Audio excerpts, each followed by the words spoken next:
7, 8, 9. Aray ko naman! O ikaw, nag-I love you ka ba? Oo naman, sir, syempre. Sige nga, tawagan mo ngayon. Ay, nasa work. nasa ano kasi. OJT, nanay mo? Ma, sabi ng teacher ko, I love you. Hindi naman yung nanay mo. Wala kayong Mama ko convo. yun. Wala kayong convo at all. Naglo-load din sa. Message. Ma, I love you. Ilang ikot ba? Hi, I'm Brian Emanuel. And ako yung nag-iisang anak ng nanay ko at ng nanay mo, Eme. Hindi nakakatawa yun. Cut mo yun, ha? Una ako. Hi, my name is Maria Gachalo Isidro. I am Maurice Tiksay. This is Rosal Rodriguez. My name is Eres Ocampo. My name is Jace. Pangilan ako, panganay at saka bunso. Only child. Ako ang pinakatahimik. Ako yung panglima sa pitong magkakapatid. Pang-anim ako sa pang-apat na magkakapatid. Joke lang. Yun nga, di ba na-confuse kayo? Pang-lima ako sa magkakapatid, sa anim na magkakapatid. We are only 2 siblings, so I am the eldest daughter of the family. I am the pangpito from the 8 na anak ng parents ko. Ako ang pinaka-bading sa amin. Hoy, tumawa kayo! Ako yung pinakamabait na anak. Pinakamatalino. God, kaya nga rank 1 ako din. Charot! Ako ang pinaka-sweet sa magkakapatid. Ako ang pinakakamukha ng mother ko. Paki-flash. Yan ang nanay ko. One interesting fact about us is we have 7 pets. Meron akong 6 na aso and isang pusa. Is that interesting enough? Ang hirap nyo naman i-please. Basta Tiksay. Dahil apelido ako Tiksay. Basta daw Tiksay, singkit yung mata. Interesting facts sa family namin. Yung 8 kami, ilang facts kaya yon? Yun lang. So that's all. Thank you.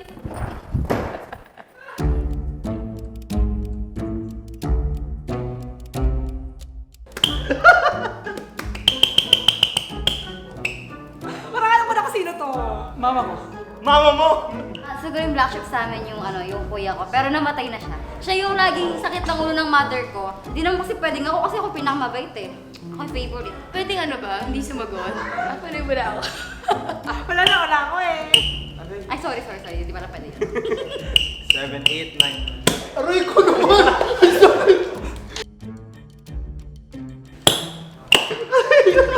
Na-upit? No college. Wala. Kasi no after college may pera na ako.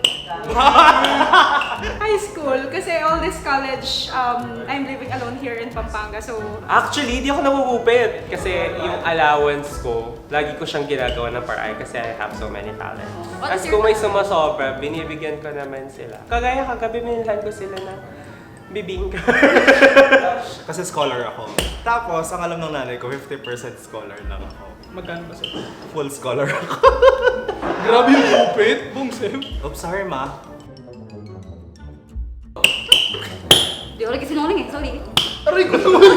This year lang, sabi ko, kailangan ko for emergency, pero kailan travel ko yung binigay nilang allowance. Everyday nagsisinungaling ako na okay lang ako, pero hindi na.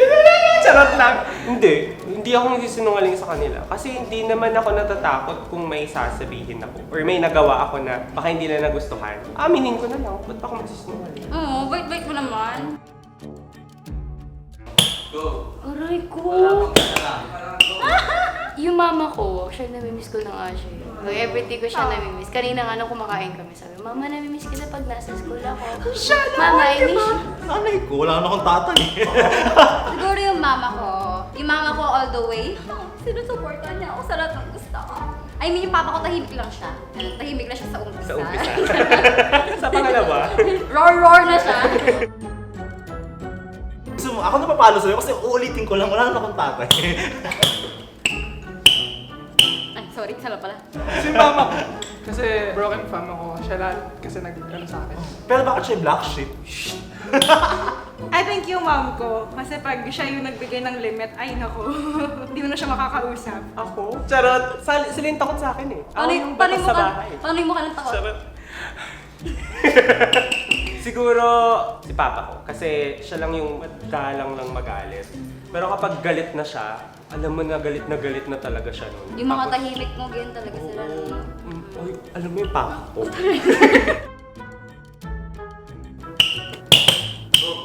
Ako na naman! Siguro yung yung bakit nasa Batangas na naman ako. Nasa Batangas ka Lord. na naman. Kinakauwi ng Pampanga. Pinapalayas na kasi ako sa amin. Ang layo mo naman. Puro ko na lang computer. Puro ko na lang ganyan. Puro ka cellphone. Ganon. Hanggang ngayon, tingnan mo. nag-shoot tayo yung cellphone nandito. Lagi ka na lang wala sa bahay! Tuwing weekend, doon ako sa mga kaibigan ko, puro overnight ako. Di na ako alas umuwi sa bahay. Uwi lang ako para kumain tsaka magpahinga. Ganun. Akala ko mabait ka. Kaya favorite nila ako eh. Kasi wala ka Hindi nila doon ako lagi. nakikita. Dahil Makes joke lang. sense.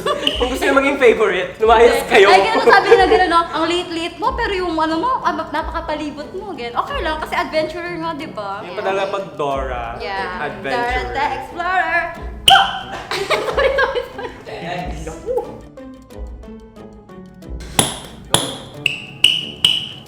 Ang hirap sagutin! Anong senyales? Nananahimik na sila, hindi nila ako masyadong kinakausap. Silent treatment. Oo, silent treatment sila. Kaya pala ganun din ginagawa mo sa amin. Oo, ganun. Kaya na-adapt ko yung ugali nila kasi ganun sila sa akin.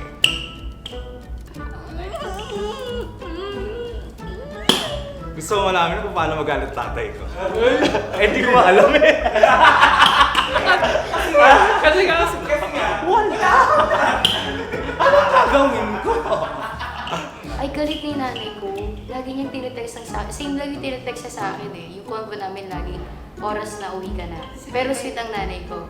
Oras na uwi ka na, hindi ka pa kumakain. May pagkain na sa bahay, kaya uwi ka na. Siya na ako, di ba? Paapon. Pampon. Ayoko.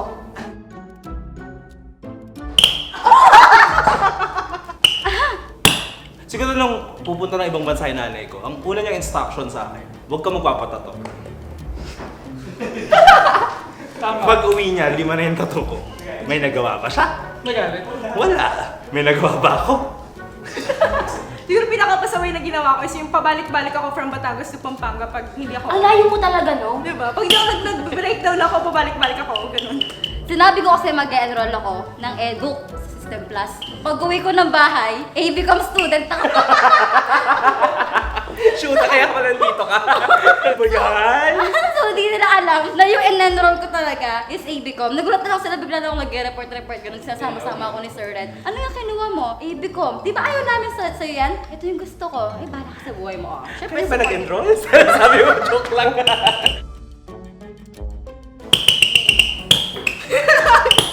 Di ako sweet, sorry. Di ako sweet na anak. Hindi ako everyday kasi ako nagsasabi ng I love you sa nanay ko. Kasi tinanggap niya yung kabadingan ko. Tapos pag may dinidate ako, lagi siyang andyan.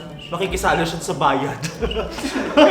Kaya yun, everyday ako nagkasabi kasi nga, hindi natin alam kung kailan yung last. Lagi ko naman sinasabi yun. Sige, teka lang. Where's my phone? Wait, I'll call my mom. Wait lang, mapapahiya tayo. Alam, di siya love ng mama niya. Wait lang. Guys, natutulog yung mama ko. Sabi mo na lang I love you. Ay man, nag-shoot kami ngayon. Kung napapanood mo to, I love you so much. O ikaw, nag-I love you ka ba? Oo naman, sir. Siyempre. Sige nga, tawagan mo ngayon. Ay, nasa work. OJ, nasa ano? OJT, nanay mo? FW! Baka kasi nasa work, hindi ko siya matawagan. Voice message mo na lang na I love you, ma. Ma, sabi ng teacher ko, I love you. Hindi naman yung nanay mo, wala kayong Mama, combo! Wala kayong combo at all! Naglo-loading. Wait lang, Wait, sige, wait lang. Connect mo Sige ako. nga! Naglo-loading ka sa... Wala kayo. Oo, Oh, hindi nag-send. Nawala din yung voice message. Ma, I love you. Sabihin mo din, ma, black sheep ka. Sasabihin ko, tatawagan ko, busy si mama ko eh, tsaka si daddy eh. Pero pag napanood niya na nila to, Mama, Daddy, I love you so much, and I will always be your good daughter. And if you're watching this, I love you.